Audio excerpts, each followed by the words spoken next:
Hello there, creatures, and welcome to another episode of Encounter This. I am Freeman Squid Hug Easton, and with me today is my cohort, the old James Fleshy Suit Kid. Hello. We will be finally talking about some specific playable creatures in this beautiful, dark, unholy Qlippoth suite. 3 episodes into this creature show.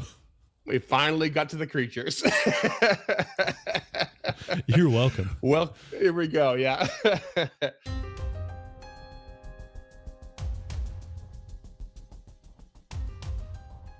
Hey there, creatures, and welcome to Encounter This, a podcast exploration of the creatures from Pathfinder 2nd Edition and the lore that surrounds them.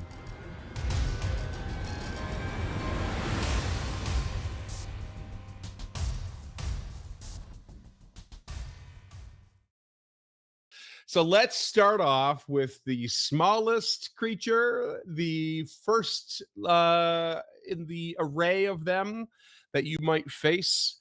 It is known as the we've had to go out of our way to make sure we are typing this correctly and saying it correctly, because these words are fucking weird. They really fuck with your brain a bit. We're going to talk about the Cythnigot, also known as a Cythnigot. Yeah, think Sith, think Star Wars. Also known as a spore Qlippoth, depending on your resource material. There's a fine artsy example of the creature we're talking about now. So we should just, this is gonna get weird and gross, and these images are very unsettling. These creatures are very unsettling. So just a gentle content warning for parasitic possession.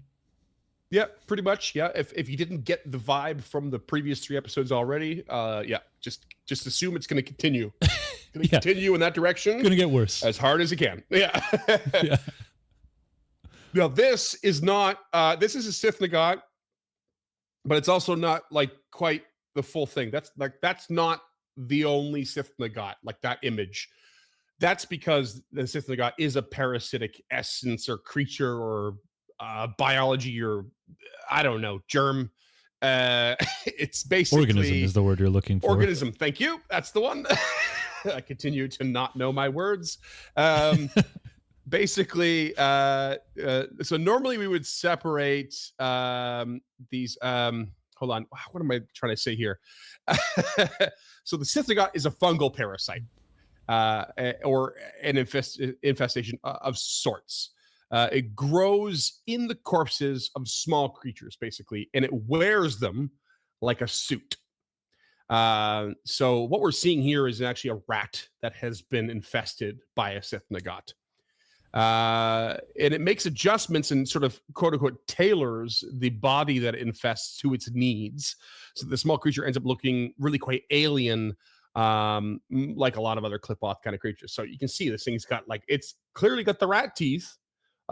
Ears are missing. It's got little mandibles going on out of that mouth too, and those legs in the back aren't really angled the right way, it looks like, and I think it's got an extra one. So it's hard it looks to look like it's at. got 6 legs, and each one of them ends in like a raptor claw. Claw. Claw, but without the full foot, it's just literally a claw at the bottom. It seems to be balancing on all the feet. Yeah, and it's covered in like spider webs or fungal things, and it's got this giant Venus flytrap looking thing, Audrey coming out of its back. That Venus flytrap thing is sort of the telltale physical feature, the trademark of the Cythnigot. So if you could imagine this creature, or say it's a cat, or say it's in a small dog, or some other creature that's like that, it would kind of transform its body in certain ways. But the one thing that would certainly be true regardless is the potential of this Venus flytrap coming out the top of the back. It's like a long stalk made of like fungal material. And it's not just like a flytrap. Those are powerful jaws. Fungal jaws, and that sort of strange thing at the top. Yeah, yes, they are, as we learned. So yeah, that's literally the Cythnigot. That's all the information we really have here. These were of course featured in 1E, mostly the same. The one addition that I did come across, which I thought was kind of neat, is that some truly mad people will make a Cythnigot their familiar, but they will basically infect an existing familiar with the Cythnigot to transform it, which I thought was kind of cool. Gross. And gross, definitely, and gross. Neat, yeah. And probably some variety of illegal. It feels like animal cruelty to intentionally very unethical, kill your familiar. Yeah, yeah. But it doesn't even feel like necromantic evil, you know? That just feels like regular evil. Yeah. It's not even homunculus evil, you know? Yeah, right. But yeah, that's the Cythnigot. It is the lowest tier creature, but not really any less evil, and it just serves a small purpose of destruction, as far as I know, to destroy the world of sin. So that's that creature. Okay, yeah, and that brings us to a bit of and I mean a bit of mythology and folklore, and by mythology and folklore, I mean this thing really exists in our world.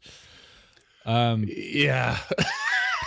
That's terrifying. Yeah, so content warning, image warning, this is awful, and this is the best image I could find of this, but it fucking sucks. Like I will have nightmares for days after Googling this. Like, it was just fucking awful. But I knew it existed, so I had to find it.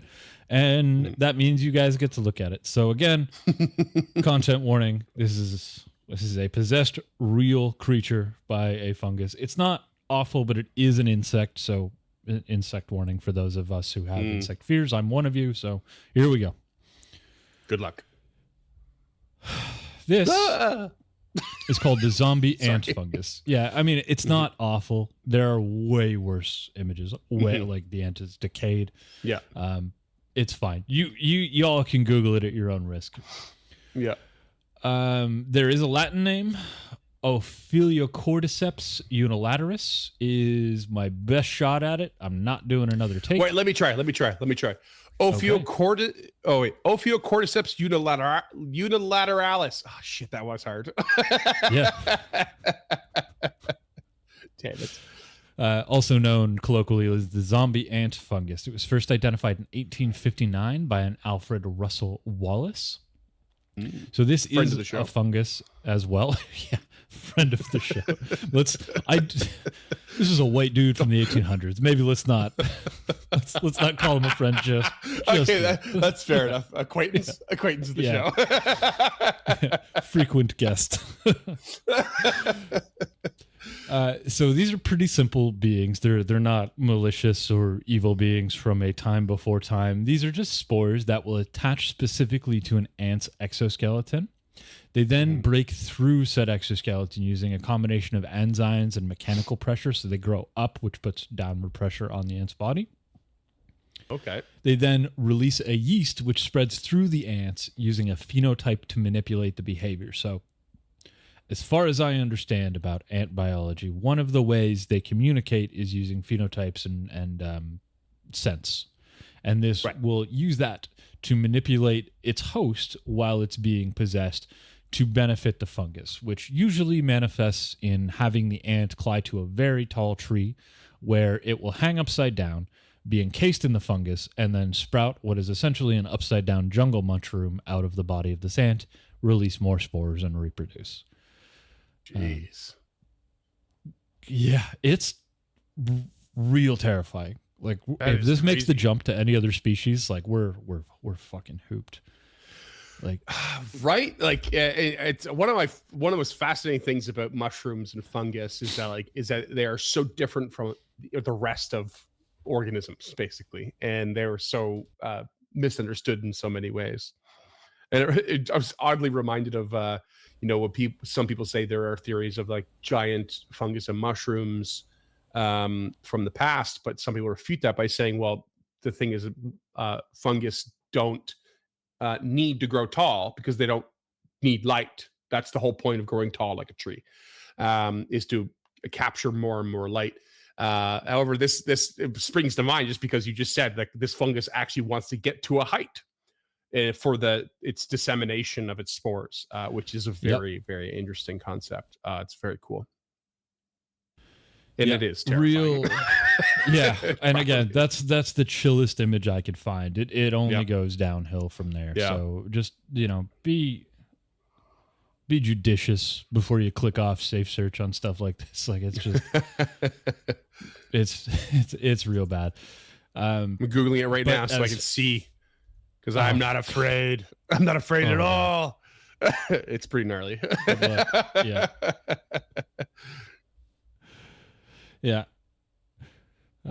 So it makes the ants hang from upside down on a tree branch, so it can just shoot spores after it grows to its full gestation down on the ant on the forest floor, and repeat, rinse and repeat. Yeah, fair enough. Yeah, cool. Which does sound quite a bit like the Qlippoth, in my opinion. Other than the presumed intelligence level, there's not a whole lot of difference. I mean, the Qlippoth possesses a rat in most artwork, but if this thing could possess a rat, it would. It's a fungus. It doesn't have conscious thought. As far as we know. I mean, there is that giant fungal growth, the largest organism that's ever existed. We're not really sure if that has a consciousness or not, but not demonstrably. Right. Definitely a widespread capability of communication, but consciousness, not sure. Yeah. I mean, you can argue really cool, capable really of gnarly. Yeah. Fits right into the pocket. It's very clear where that inspiration came from, and it must have been that. Which very quickly brings eagle-eyed us. Viewers will realize that this was a segment on the original Planet Earth, and that's how I knew this thing existed. It's been a long time since I watched Planet Earth. Yeah, the jungle cool. episode of Planet Earth. If you want to hear David Attenborough tell you all about the horrifying mechanics of this thing, he's there doing it. Nobody better to make this less threatening. Yeah, for real. That brings us to ye olde mechanics in very quick fashion. What do you say we check that out? So we have decided going forward, we're going to take a little bit of a different approach to the old mechanics here. Mostly we're going to pare it down. Mostly we're going to focus on the things that matter the most, as opposed to giving you a rattle off list of every tiny number. We've made notes for ourselves of what stands out, not just by observing and reading through the stat block, but through a new initiative that we've done, which is making sure that we have a chance to fight each one of these creatures ourselves, to have a better understanding of how they might function. And that, of course, is being very helpfully facilitated by our very good friend and member of Uncharted North, Cam, all up inside us, Terry, and what we've internally referred to as our Cambats. No better name. There's no better name. Yeah. So, and Cam can be a really brutal GM when they feel like it, which is lovely. But also was wonderful enough to pull some punches so that we have a full breadth or a reasonable breadth of idea of how these creatures work. Yeah. So and a big shout out to our patrons, to Kale and Povo, for making two of the characters that we played. That's why their name is in the credits, is two of the characters Freeman and I ran for these combats were helpfully created by them. Yeah. And so we ran this. What were the characters? I made myself a divine sorcerer for heals. And Tikale had made an obedience champion for me to play, which is really cool. What did you play? I played an investigator, and Povo made me a stone-wise druid. I don't know what stone order. Remember what the stone order. Thank you. I couldn't find the word order. Yeah. So, here we go. But had a great time playing the Stonewise Order Druid, less so the investigator. You had some pretty rotten luck so far. Yeah. So we'll get into that. We will get into. Yeah, we'll get into that. But yeah, let's start out with this. Talk about the Cythnigot. One of the most important things. So this is a level 1 creature. One of the most important things right out of the gate is that it is a tiny creature. That tiny size comes into play a little bit later in the stat block. Pretty much across the board, we're looking at uncommon as well. Fiend, Qlippoth, unholy traits. So all these matter for various reasons, especially recall knowledges and stuff.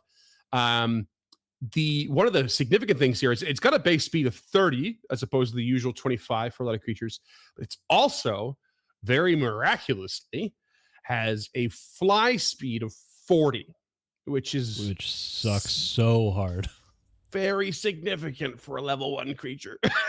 It doesn't have a high AC, doesn't have a lot of HP, as you can imagine, but its ability to move around is very, very big. Languages are I've noticed so we have Chthonian, which I forget what that's been changed from, but I'm pretty sure it's a new language with the remaster. And then it does have telepathic abilities, but it is touch only. I'm not really sure who Abyssal. Or what it wants to communicate with. Abyssal, thank you. Chthonian comes from Abyssal. I'm not sure who it wants to telepathically communicate with via touch exactly. Maybe just each other. But it's just a little note on that. It's host. It's host. Oh, maybe. Oh God, that's terrifying. Maybe it is communicating with its rat host. Gotta learn somehow. It does have damage resistance as well, really early on, which is mental 3 and physical 3, except for cold iron. It's just not a thing to scoff at. No. And it's straight up immune to controlled and fear effects, which is like controlled. You're not really getting a lot of at level 1 to cast on a creature, but fear, like your demoralize, is no good. So a bit of a thing there. We talking about its attacking abilities. It's just got a bite attack. One thing that is worth noting, or two things worth noting, it is a 1d10 plus 1. It's not a huge bonus, but 1d10 we found to be very swingy in a low level fight.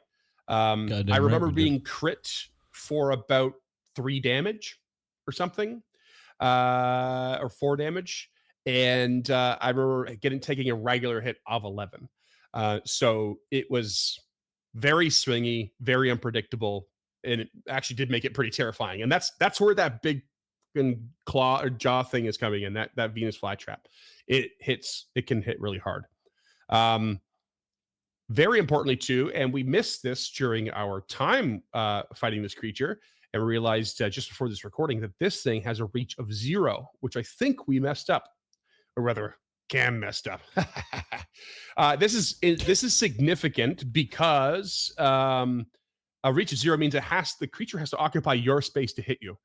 And the reason that's significant is because one of the best strategies that a lot of players can use as like a third action is to step away from the enemy at the end of their turn, forcing the enemy to come to them and waste an action doing so. In this case, in a lot of cases, when you do that, you take yourself out of range. So if they don't come towards you, you know how to step back forward. But in this case, if it's in your space, you step away and make it out of your space, it's still in your range. While it still has to waste a turn coming back to you. So it's this inverse idea of having a character that has a breach weapon where you step away, but you still have range to hit. And that is something that I don't know. I don't quite know if it would have changed the tide of our battle, but it would have made a difference for sure. Wouldn't have hurt. So it wouldn't have hurt. That's definitely. You know, in addition to dealing the damage, we're also going to take some tangled spores, which is the disease. We'll come to that in a sec. And there is a variant of this creature from a standalone adventure called the VLORIAN Cythnigot, which instead of tangled spores adds something called rust creep, which we'll come to in a little bit. Cool. Before we do that, we'll talk about the thing that really kind of messed our day up a bit. The other thing. The sickening display. The sickening display. Yeah. Because this creature is just like, it waltzes up, he was this weird looking rat, and then it suddenly, the big thing bursts out of its back, and it just does this weird thing. It doesn't have to be like, it's a good intro to the creature, do that, but it can just sort of repeat this thing anyway. But basically, it's a 10-foot emanation with a will save. If you pass or fail, you're immune for a minute. But if you succeed, even if you succeed, you're off guard until its next turn. Yeah, which is brutal. Which is a fucking crippling addendum. At like, level off 1? guard until its next turn. It's brutal. Absolutely brutal. If you fail, you're sickened 1 and off guard. So there goes your AC by 3. And if you crit fail, it's the same, but you're sickened 2. So there goes your AC by 4. And it's worth noting that sickened lasts, or that off guard lasts as long as you're sickened, because that is also a huge fucking caveat that hit us pretty hard, I believe. That's right. Yeah. It is absolutely stunningly brutal if you get hit by that. If you don't critically succeed that, you are in super danger, basically. Which to me, and I think both of us, makes this creature a bit overtuned. Between that and fly, it's pretty wild. Yeah, I would agree that this is a little bit of a hardcore first level creature. Like maybe if you're fighting 1, but well, 3. Yeah, 3 was 3 or 4. Was it 4 that we were fighting? I think we fought 3. I think we fought 3 of them. 3. Yeah. Which was it was meant to be a tough encounter. It was a severe encounter, I believe. But I think 2 of them fucked us up for the most part, and then the third one was just the icing on the cake. So just showed up for the party afterwards. Yeah.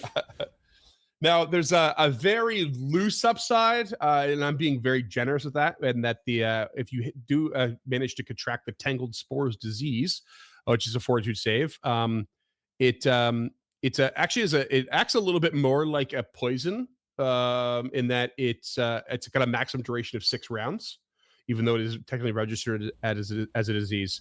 And basically, if plant creatures actually take a -2 to these saves, so you're actually playing a Leshy, you're more vulnerable, or a Gorin, I think. The stage 1 is clumsy. Stage 2 is clumsy plus off guard, and stage 3 is clumsy 2 plus off guard, plus a DC 5 flat check versus manipulate rolled after the action. So yeah, you have to like basically see if you're going to interrupt any manipulate actions, because you're basically being covered in spores and you can't really move. The upside, the very vague upside I'm giving to this is that the clumsy 1 doesn't stack with sickened 1, because they're both status penalties. It's not very, it's thankfully. Not really, yeah, thankfully. I guess it's still crippling as all hell, because if one didn't get you, the other one did instead. That's basically and it. Tangled Spores is just attached to the bite attack, so it's just you get hit with the bite, you roll the Fortitude save, and if you fail, you are tangled in them spores, which happened first round to my my druid. Oh yeah, so quick. Absolutely devastating. The successes on the sickening display really screwed us. Tangled Spores was not helping. And Cam didn't even really have these creatures fly around the way that they could. It just didn't really matter. They were kicking our ass anyway. Yeah. We also started the combat in a really inconvenient. Yeah, we rolled terrible, and we started this fight in a very inconvenient setup. Yeah. But we were doing a little bit of loose role playing to get a vibe. So it was a very realistic scenario for us to be in. Now, one additional thing to note, like I said earlier, instead of Tangled Spores, there is a variant of this. It comes from, spoiler alert, there's an adventure, a relatively new adventure that's a sort of, not the beginner box, but it's an intro adventure design called Rusthenge. And there is this VLORIAN Cythnigot. And basically, it's a CR3 creature as opposed to level 1. And so all the stats sort of are reflected accordingly. And then this is the main thing. The Rust Creep instead of Tangled Spores comes into play instead. And it basically is, if you fail, you develop uncomfortable rust-colored bruises and full body aches. And this, so the disease, the Tangled Spores is like round by round. This one's a proper disease. It goes day by day. And it starts with a -1 status penalty to athletics. And then the next day is the same. And then it goes to enfeebled 1 on the 3rd day. And then day 4 is enfeebled 1 plus stupefied 1, plus any armor, clothing, and items you carry with that are level 2 or less become broken as the decay spreads to your gear. And then day 5, you're unconscious. And day 6, you're unconscious. And day 7, you're dead. It's a very long and slow disease that will kill you, which means you have Yeah, a that very makes high it better. likelihood of recovering. But it is more brutal, yeah, when you really describe it in full. So I don't think I've come across many diseases that it spreads itself out quite that much. Where you're going athletics checks, enfeebled, stupefied, armor, unconscious. Like that's covering a lot of bases. Which This is was cool. clearly play tested a lot. There were clearly a lot of revisions. You know, a second day unconscious, a second day with the -1 to athletics. Like somebody got hit with this and was miserable. Yeah. Okay. We really need to give them extra save chances, basically. Yeah, exactly. I think that's exactly what happened. This was probably a 5-stage disease until they play tested it a half dozen times or whatever. Yeah. The final thing to cover with the Cythnigot is it does have a little bit of spell casting, namely Detect Magic and Daze. And then from there we have Phantom Pain, Paranoia, and Read Omens. So kind of a strange array. Not really sure why Daze is there. Phantom Pain seems like an odd one because I know that one to be a non-lethal attack. And then Read Omens, I'm not really sure where that comes from either. And Paranoia is, I don't know. It's basically, I guess maybe some of these are designed around sort of the invasion, the secret invasion of a society to bring them down. So like Paranoia, like as it says, you cause the target to see all the creatures as dire threats. The target is stricken by intense paranoia toward all creatures around it and must attempt a will save. On a success, you see everyone as a potential threat. It becomes unfriendly to all creatures to which it already wasn't already hostile. So you start to. This was, I think this one came up, and it was at some point. I could be wrong. I don't know if it was in this fight or another one, but suddenly you don't see your allies as allies, which means you're not likely to heal them. Basically, if you target the right character for this, it could be a little bit dangerous for the group. Now, this just only goes for one round of success. On a failure, it'll last for a minute. And a critical failure, it's for a minute as well, except the target believes that everyone it sees is a mortal enemy, as opposed to just unfriendly with them. Wow. And its reactions are free actions against everyone, or uses them against everyone. So, it kind of can get a little out of hand, that spell, if you're not careful. All right, let me take a stab at this. Sure. Okay. Daze and Phantom Pain, both. I believe Daze is non-lethal. Yeah. The reason they would have them is so they can hit a target with them and then infect the target, because they don't want their new host to be dead. They want them to be incapacitated, essentially. Paranoia? Yep, that's fair. If you were looking at a rat and it sprouted 2 extra legs and a giant Venus flytrap from its back and took a snap at you, I'd be pretty trepidatious of literally everything for at least a minute. So yeah, that doesn't feel unthematic. Sure. And I think Read Omens might just be attached to the Qlippoth type. Like I don't understand why that's there either. Yeah, that one's a bit odd. It is certainly a kind of one of the better known divine or occult spells. Yeah, it's just really about peeking into the future, which you might be right. It might just be a bit of a planning ahead theme for Qlippoths. I don't know. Maybe these are the vanguard. Maybe the Qlippoths use this Cythnigot as like an advanced force. They go, they infect, they scout the area, and then they read omens to see whether or not they're ready for a full invasion to remove sin from the humans. So I guess it's possible they're used that way. In some ways, I get not intellect devour. What were the rats? The illithid rats. Cranium rats. Cranium rats. I'm getting cranium rat vibes a little bit from this, where like you're probably right. They are like a strange sort of subversive vanguard where they slowly infest the entire city. By the time you realize they're there and doing what they're doing, sure, the rumors are swirling around, but there's far more of them than you would like to have by the time you've discovered it. And that theme is kind of reflected in their mechanical stats as well, with a 2 intelligence, a 2 wisdom, and a 6 stealth or +6 stealth. Yeah. So like Like there is some subtle precedent for that kind of campaign building. It's also the kind of thing you would just naturally do with a level 1 creature is, set the scene for a campaign, and having them have the ability to have a little bit of foresight is. Do you remember when we were talking about the Illithids and the cranium rats, and we were doing that suite, and I became obsessed with the idea of like because the more cranium rats they gathered, the smarter they got, and I wanted the giant rat wave swarm to be the big bad. Yep, that'll live rent free for forever.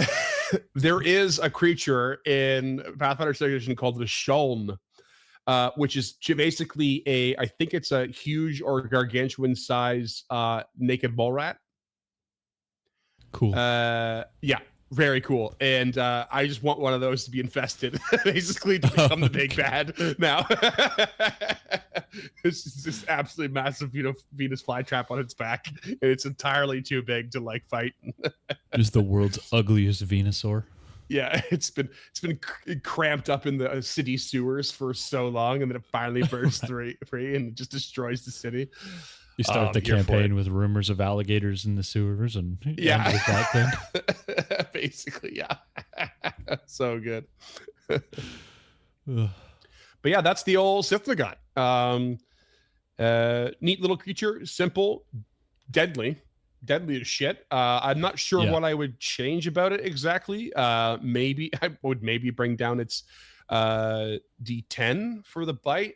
Cam did say to us that the offset usually mechanically for creature builds is that the lower the bonus you're getting from strength, the higher your damage die typically is. So that's like the +1 extra damage is the reason why it's a D10. Still makes super swingy. And it's very important for GMs out there to remember that this has a reach of 0. That will make a big difference, I think, at the end of the day. Yeah. But yeah, this thing is rough. Yeah, I would probably drop the AC by 1, so it's just a flat 15, and I would just nix the physical DR because that physical 3 fucking sucks at first level.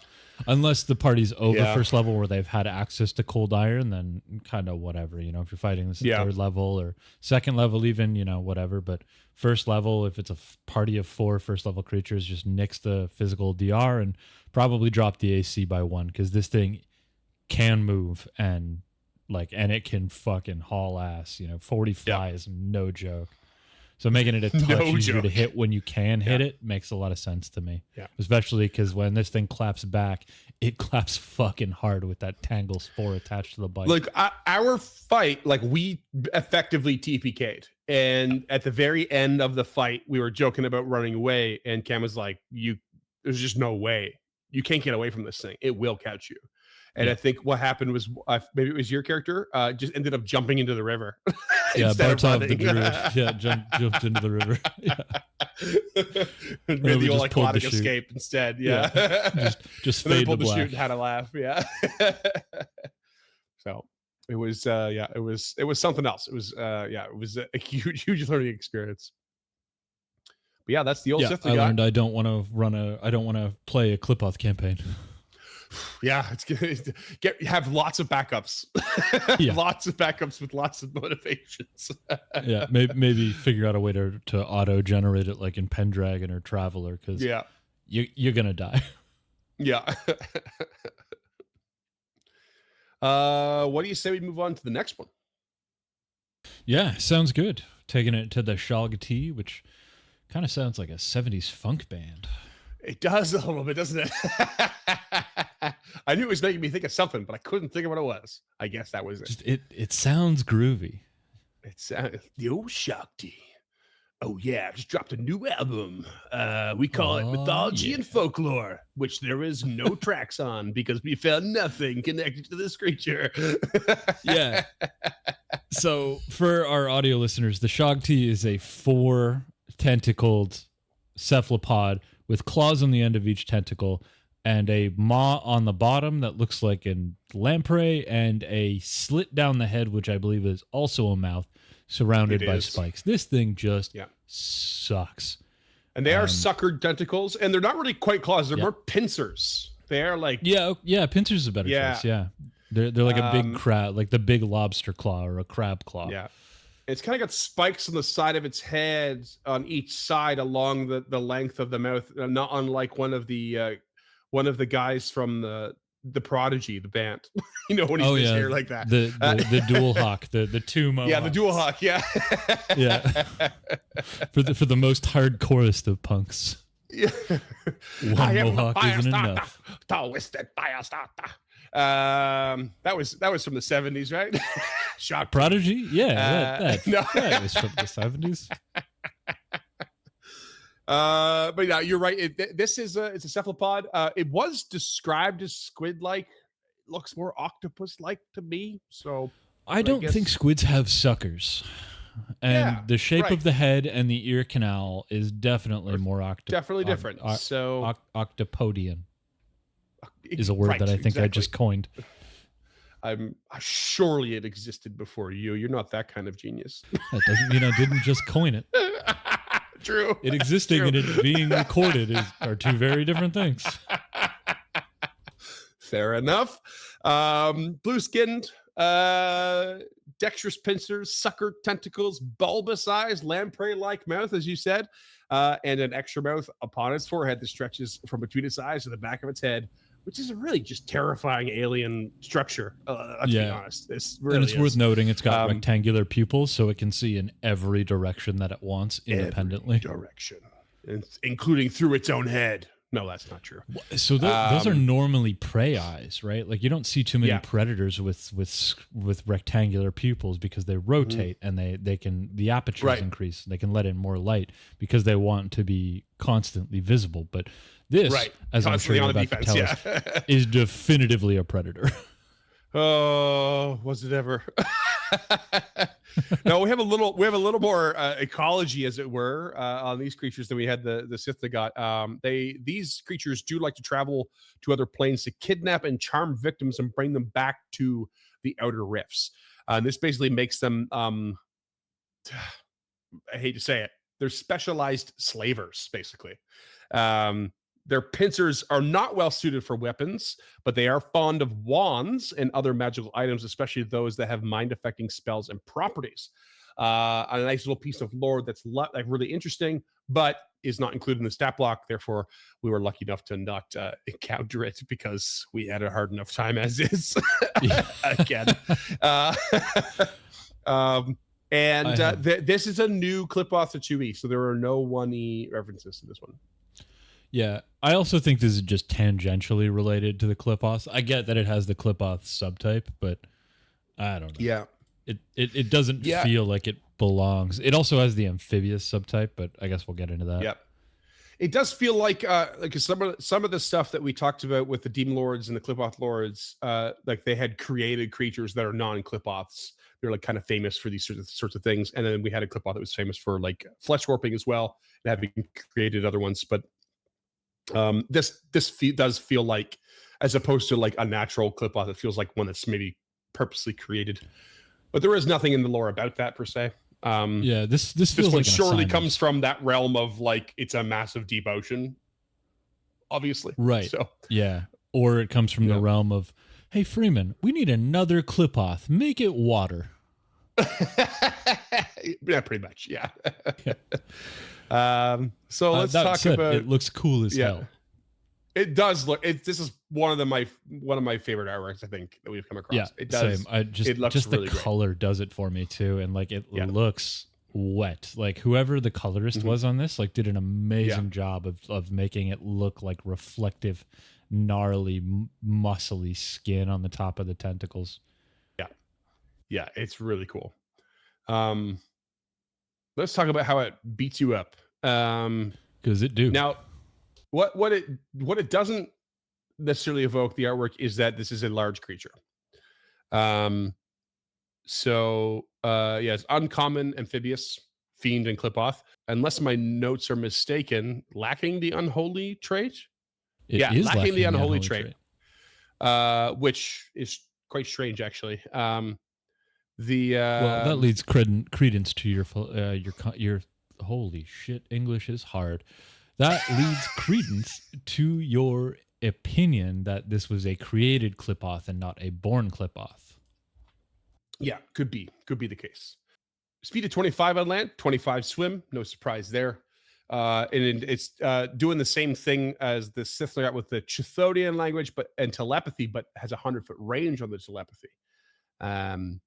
So it can speak into your mind. Again, telepathy, you have to share the language, but there it is. The resistances are still in there with mental and physical, both increased to 5. Again, the physical is accepting cold iron. Because this creature is new to 2e, it was not reintroduced in the remaster, so it technically has lawful 5 as a weakness, but that's basically been removed. The Cythnigot also had lawful stuff and chaotic stuff, I think, attached to it, but they were removed in the remaster. And nothing was replaced them. They just simply were removed. Nothing else changed.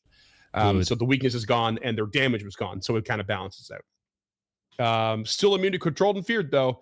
And this guy being large, it's got a sweet bite attack and a sweet pincer attack, both at a range of 10 feet. As you can imagine, the pincer has a sweet grab option, which is lovely. And actually has a versatile bludgeoning option as opposed to just doing piercing. That's pretty cool. Or slashing, I should say. Yeah.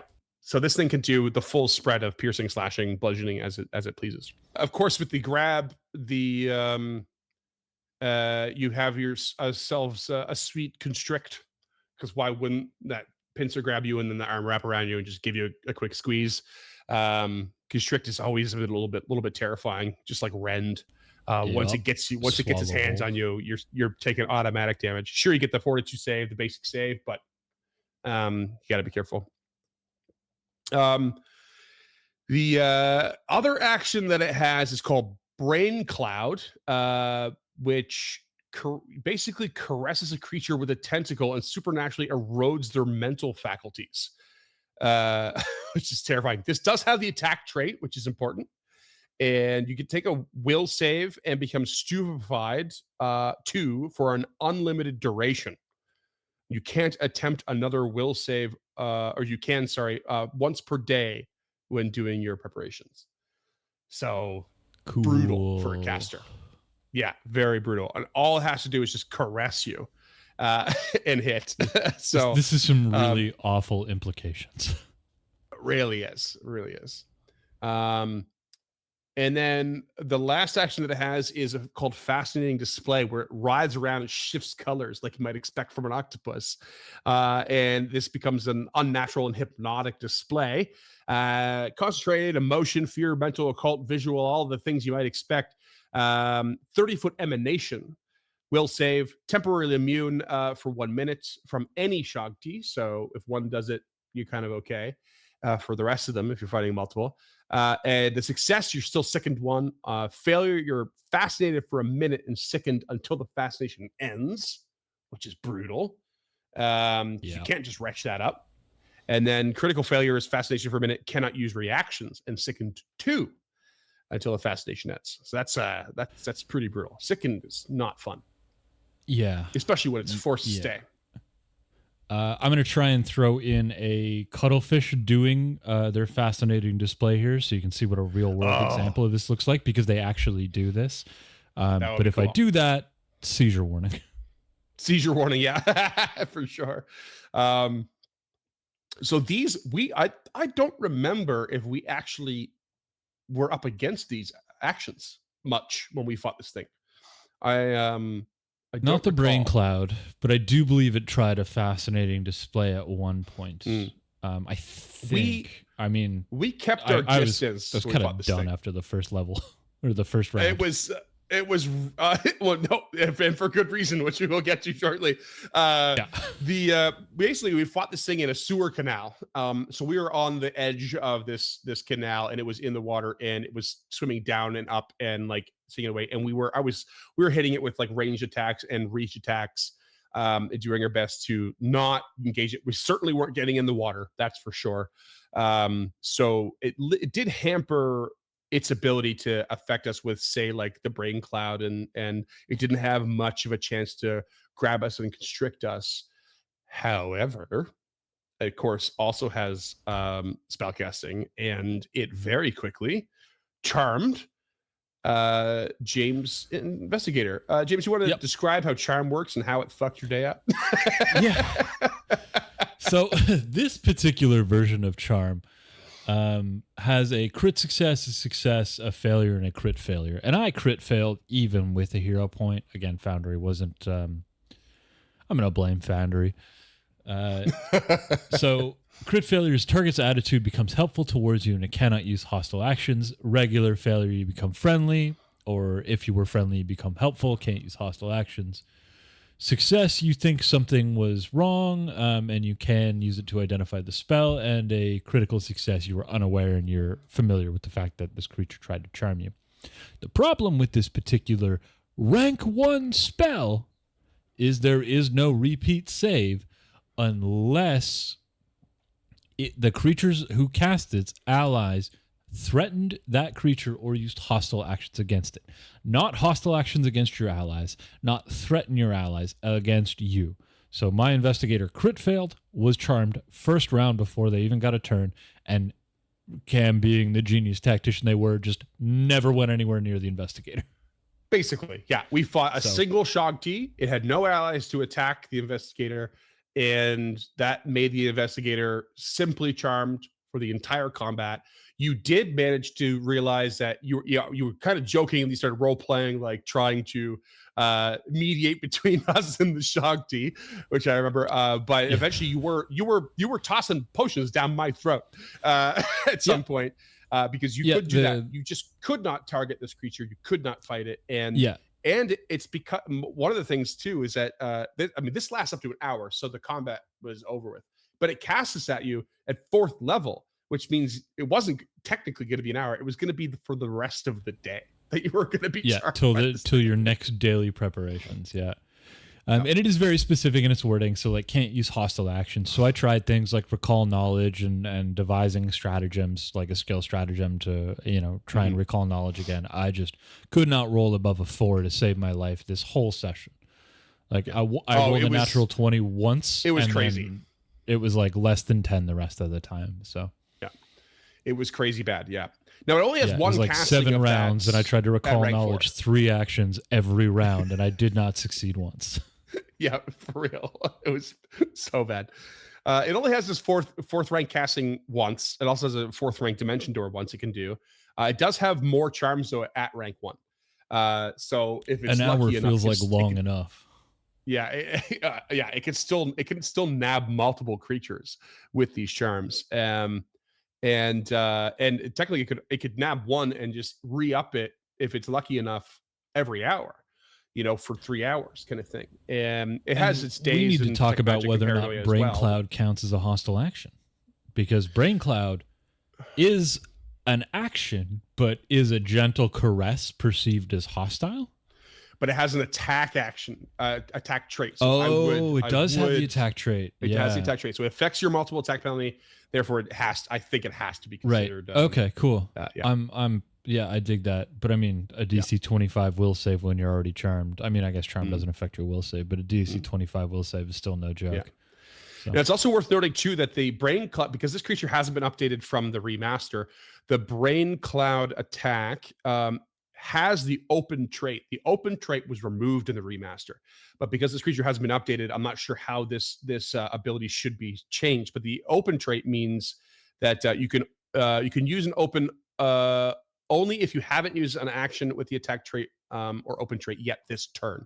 So it has to be the first thing you do on your turn. I don't know if that would change much, but there it is. So. But yeah, that charm was made a massive difference, absolutely massive difference in that combat. It made it really, really difficult because we were effectively down someone. They were able to offer a little bit of support via you did some aid attempts for attacks. Escape specifically. I couldn't do it for attacks because that would have been counted as a hostile action. Because I definitely was grabbed a few times now that I think about it. And some potions, but we were now down someone that could strike and would take up damage from attacks. So effectively down to a 3-person party with a very basic helper NPC was what happened. Yeah, pretty much. It was not ideal. 3 players and a squire who wants everybody to live peacefully. Yeah. And here we are we're still trying to learn these classes. We've only done one combat before. We've jumped up to level 5 for these classes. And James didn't have much chance to learn the investigator properly at level 1, and then didn't get to use it at all for level 5. So good luck on the next one. Yeah, next is level 10. So we'll see how that there goes. It might not be good. That'll be fine. Just be slow. Yeah, that'll be fine. But suffice it to say, we could have run away. This one, it was very easy for us to have been like, okay, no, get this kid out of here. However, we did develop a small story concept of like why we were there, and we felt obligated to see it through. And the thing that really clinched this one was, so from what I remember, the first combat with the Cythnigot, we basically, everyone was down, but no one had died, and then someone jumped in the river. And the story beat that we created that was we fucked up, but everyone survived. And then we got scolded by our superior, who was a Hell Knight, I think. And a few, however many sessions later behind the scenes, we're now a little bit stronger, and we've been forced down to the sewers to find something. And we were like, really need to reprove ourselves because we really fucked up the first time. So we're trying to see it through. But because we're trying to see it through, Investigator's charmed, 2 other characters went down, and then Cam just went, I guess I'll give it a try, and then went for the other charm, and we failed it. So we had 2 down, and 2 were friends with the Shoggti. And then we just called it. So we lost both fights. It's the long story short. We lost 2 TPKs for 2 combats, which is not a good track record for those of you keeping score at home. But I do remember it spawning at the end of it. We did have a conversation because we're looking at these from a campaign perspective in a way, and just like kind of trying to piece them along a track of some kind with some loose story and beats and stuff. But I think one of the cool things that came out of that was like, oh, when this thing is able to charm something until its next daily preparations, and then if it's able to do that again and do that again, you can see why these are specialized slavers as they're described. And it really came up with a cool kind of thought where that's not necessarily the end of, it's not necessarily TBK, it's not necessarily the end of a campaign, because this creature, or if you're fighting multiples of these creatures, or maybe you fight one and it charms 2 of you like it did us, and then it calls its friends and they come in and charm the rest of you. And then the GM facilitates, time has passed, you're missing from your superiors. They presume you're dead, and then you wake up in a Qlippoth lair, and suddenly snap out of the charm because today you succeed, and now you're in the heart of the beast, and you have to find your way out, your way back, and you now have the opportunity to defeat things that are probably more important and well hidden. You've been taken to a place that is well hidden. So it's a neat little opportunity to create a story beat via this extremely potent. You also don't know you've been charmed, so maybe you just wake up in the sewer in 2 weeks and the whole city above has been decimated. Yeah, and you're like, I don't know what happened. What's going on? It turns out you were the herald of this destruction. Basically, yeah. So always keep that in mind. That's a good piece of advice for GMs, that when you do manage to pull off tactics like this against your players, don't go for the TPK. Always go for the next cool story beat. You can absolutely charm the pants off of these players and characters, and then put them in a scenario they don't expect, and they'll be probably very happy with that. Or not. I mean, if you came to and after getting your ass handed to you by one Shoggti, and you came to and there's 4 of them chanting around you. Well, the characters aren't happy, but maybe the players are, Right. Another opportunity to nullify that TPK. Yeah, exactly. Right on. But yeah, that's the Shoggti. It was both were a very interesting experience, especially for me, who doesn't ever get to play as a PC. But it was really, really fun. It was tough, and Cam was more than fair in showcasing the creatures. I was thinking about it, cool. And you and I have only played Pathfinder together, like both being players, like in that campaign we ran, and then in these, I think. What campaign did we run? The one our old friend ran where we were playing first edition Rise of the Rune Lords. I think that's the only two times you and I have both been players in the same game. Oh yeah, no, 100%. Yeah. otherwise, one of us has always been GMing. Yeah. Or we're playing a different system, like the TMNT games run by Gabe or Duality. Sure. But for Pathfinder, I think those are the only times, which is kind of wild considering it is kind of wild. Yeah, this is a good chunk of our lives. Yeah, especially now. Can you believe it? Can you believe ET is over 5 years old now? God, I can't believe we have people who listen to this stupid shit. Like, it's so impossibly humbling, and I just don't get it. Like, I don't think I'm that interesting, but I think there's enough narcissism in me to put this shit out on the internet, demonstrably. But yeah, I mean, I think I'm very interesting. Well, why are you so hard on yourself? Somebody's got to be. Fair enough. Anyway, thank you all so much for joining us again for our 133rd, give or take, episode. First one with actual creatures in combat. Hopefully you've liked the switch up to the format so far. This is just a stepping stone. So the next couple of episodes are going to be in kind of the same vein, this editing style, this conversational style. But going forward, we want to make it more of this, more polished, more... Words are failing me, but we're gonna be upping the ante on this format change. This is sort of an experimental stepping stone. We're happy with some of it. There's more we want to add. There's more we want to change. You'll still have that familiar format that we have, but our production side is the big thing that's changing, right? And our presentation of the mechanics is probably the most significant change. And we'll change up a little bit of our ordering of like our lore and our real world mythology as it makes sense, as it fits better.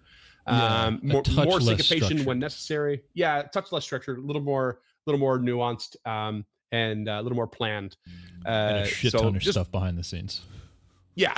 So just bear with us. This is a change. It's not a huge change just yet, but it's on the way to a bigger change that we're both quite excited about. Actually, it's going to be really refreshing, and I think it's going to make us a better hub of information that we want to be for Pathfinder Second Edition and the community, and as a resource. That said, these episodes are now produced as primarily video content and secondarily audio content. We found we have a bigger audience on the YouTubes, and it is more of a visual show than some of our other stuff. We're still going to do our best to make it, audio forward, but there might be some stuff left out of the audio cut that makes it into the final video cut. But we'll play around with that, and we absolutely need your feedbacks to help us find those middle grounds, what's valuable, what's not in those formats. So if you want to do that, you can go to unchartednorth.com/Discord. That'll shoot you right into our Discord, give you direct access to all of us. You can fire us off an email at info@unchartednorth.ca. That gets touched by Scott or Freeman. It'll get forwarded to us. If you like the show and you want to help us make these, because we could not do this without the support of our Patreons, like this is just a side hustle for us that we're not... It pays for itself, realistically. Like, this is our time we're investing. We're not being paid for any of that. And it's thanks to those good folks over on Patreon who are able to do things like keep the lights on so we don't have to constantly sink more funds into this. So $5 a month will get you a handwritten thank you note. We'll get you some themed goodies. $10 a month. We'll get you a discount code to our merch store. $25 a month. You can help work with Freeman to create an NPC or an item for Stemming the Tide, I think. Something along those lines, yep. Yeah.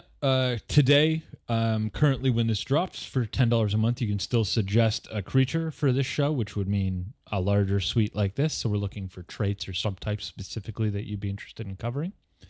If If you want to find some cool merch, you can do that over at unchartednorth.com/shop. All of our socials are in the description if you want to check us out any there. I think we're on all of them except for maybe Mastodon and Threads, but I don't know. That's the Scout's purview, and he's doing a fucking killer job at it. So big thanks to Freeman for presenting this episode. Huge shout out to Cam, all up inside of us, Terry, which is as horrifying as a name as these creatures are. If you want to see the video version, you go to youtube.com/@encounterpod. If you want an audio version, it's available wherever you can get podcasts. Rate and review on audio. YouTube, hit the like button, the subscribe button to be notified when we release new episodes. If YouTube's feeling crazy that day, because the bell doesn't really work that well, but it does help us. That subscribe button's real big. So thank you for those of you who have done that. It's really helped us out. We've seen even an uplift in our subscribers since we started releasing this Qlippoths suite, which is great. Yep. So thank you. Tell a friend, and we'll be back on Thursday with the next 2 in the Qlippoth series, whose names I don't think I'm confident enough to try and pronounce right now. It's fine. Yeah, I was about to say they're just equally as unpronounceable as the rest. So we'll burn that bridge when we get there. Yeah, and burn it we shall. Thank you, friends. We'll see you soon. Until next time, creatures, thanks, as always, for listening to Encounter This.